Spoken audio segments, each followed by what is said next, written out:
Welcome to Starbucks. How can I take... Oh. Hello, Gerald. Hello, Albert. Actually, it's Lord Fairfax to You are no longer my employer. You were always ungrateful, you know that? What do you want, Albert? Well, I'll have a caramel latte, large. Okay, one venti caramel latte. Excuse me, but I think I asked for a large. They're the same thing, Albert. You already know this. I want you to assure me that my caramel latte is a large. Venti is a large. I want you to say that it is a large caramel latte. Is there a problem here, Albert? I'll tell you what the problem is. Your employee Gerald is harassing me. Albert, you come in here every week, harassing my employees, especially Gerald, over how we name our sizes while recording us. We've asked you multiple times to leave. I want to speak to your manager. I am the manager, Albert. We've been through this multiple times. My father owns the corporation of Starbucks. Your father does not own Starbucks, Albert. This establishment is technically a public forum rather than a publisher, and therefore cannot ban speech, and cannot ban me This is a Starbucks, Albert. Please leave. Albert?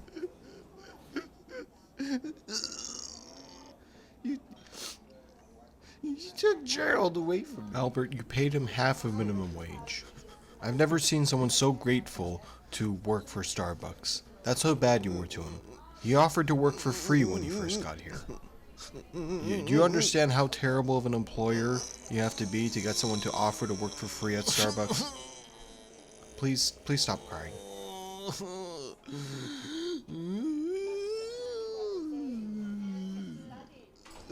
Albert, I really don't want to call security again. My father. Your father does not own Starbucks. Please leave.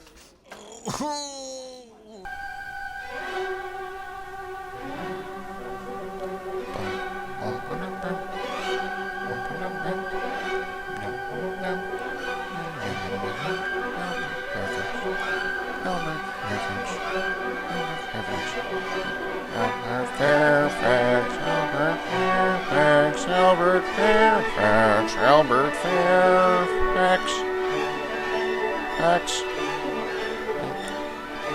It's me, Albert Fairfax, the conservative icon, Albert Fairfax.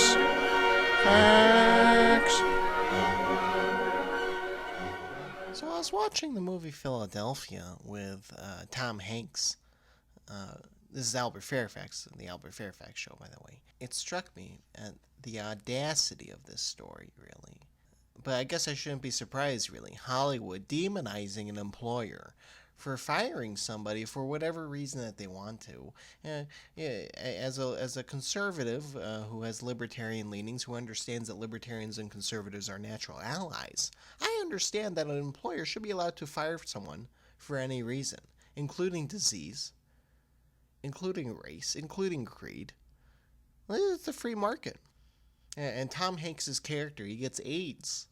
And he gets, through a series of events, gets fired for it, and then he sues his employer. He sues, in typical liberal, ungrateful fashion, he sues his employer for the big payout, so he could live in the Bahamas for the rest of his life. I don't know.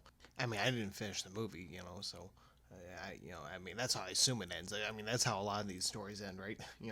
Somebody steals money from a rich person and lives happily ever after, like Trading Places, only it's Tom Hanks. And it's honestly sickening what the left does to try and demonize freedom of association, real freedom of association. I'm not talking about that, like, I want to be able to marry whoever. I'm not talking about that. I'm talking about the ability to hire and fire whoever you want for whatever reason that you want. And honestly, this nation's fallen a long way. It seems that ever since 1861, when Abraham Lincoln took office, it seems that our government has slowly been tyrannizing the American people, doesn't it? Abraham Lincoln, who introduced America's first income tax, albeit temporarily for the duration of the War of Northern Aggression. Abraham Lincoln, who suspended habeas corpus. Abraham Lincoln, who stole property from property owners, who violated states' rights. People say the war is about slavery. It wasn't about slavery. The Civil War was not about slavery. Okay? It was about states' rights and property. Okay? What that property is, doesn't matter. What that property is, I don't know. I mean, the property is slaves. It's not. It's about the principle of property, isn't it? Okay. I mean, the left likes to always, get the nitty gritty and they like to get bogged down in specifics. And slaves. Why do they always say black slaves? Why not just slaves? I probably mentioned this at some other point in my podcast, but I always found it patronizing to the blacks that they always just said black slaves. Like everyone has to know. I'm an egalitarian. I just say slaves. If I had slaves, I wouldn't, prefer a black slave over a white slave or over an Irish slave. Slavery is slavery. Albeit, chattel slavery is not the preferred slavery of I'm not pro-slavery. I'm just saying if we had it, it would be debt bondage.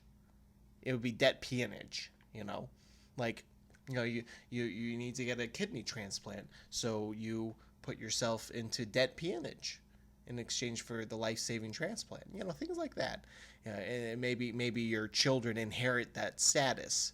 Because I do believe a parent owns their child as if they're property. I believe they can sign contracts on behalf of their children. And the big government, steps in and destroys the nuclear family. Steps in and says, no, you can't sign up your child for indentured servitude. That's, quote unquote, abusive. I mean, it all swings back to Philadelphia. It seems that the state has completely penetrated every aspect of our lives, whether it's allowing employees to sue their employers for discrimination, whether it's the state not allowing someone to sign themselves into slavery. I mean, there's so many good ideas out there. Like, for example, one of the biggest problems in our country is a lot of people can't get loans because they don't have the collateral to put up. But inside every human being, there's hundreds of thousands of dollars, if not millions of dollars, worth of organs. So my idea is you allow somebody to mortgage their organs. So, hey, you want to start a business? Okay, mortgage a kidney. Yeah, you need a second loan? Mortgage your part of your liver. If you really want to go all in, you mortgage, essential organs. And if you can't pay, then it gets repossessed. And that way you will be opening up an entire section of the economy that was previously untapped. And that's what it means to be a capitalist to me, is opening up capitalism, opening up the economy, exploring avenues previously unexplored. Now, leftists may call me, insane, cruel, out of my mind, deranged. Leftists may call me regressive for this, but isn't it progressive to expand your opportunities, to expand your points of view, to expand the possibilities? I thought the left was all about that. Cornered again, huh? Owned again by me. I mean, it's astonishing. It's astonishing how garbage movies like Philadelphia get made. And whereas intelligent people like myself or Stefan Molyneux are isolated by the left. And it's absolutely unfair. These leftists who love to criticize capitalism, criticize this great society, and then they turn around and they isolate thinkers like me or Steven Crowder, try and get us, turn us into these social outcasts using capitalism. I mean, it's not like it's real capitalism, listen. Deplatforming is not true capitalism. Okay, that's a separate thing. In fact, deplatforming conservatives is a form of Marxism. They're banning us on these private corporations like Twitter and Facebook. Listen, I'm all about the free market, and they hate the free market, and we love the free market, but we don't like the parts of the free market that ban us. That's the thing. You can't do that. It's just ironic that the left uses the free market to ban us. That's why we need to stop the free market from banning us. That's my point. That's why Philadelphia is a terrible movie and is a representation of everything that's gone wrong in this country. And that's why we're conservatives like us we're done standing for it. Okay, we're done. We are done. Albert Fairfax, Albert Fair, Albert Fair, Albert Fair, Albert Fair.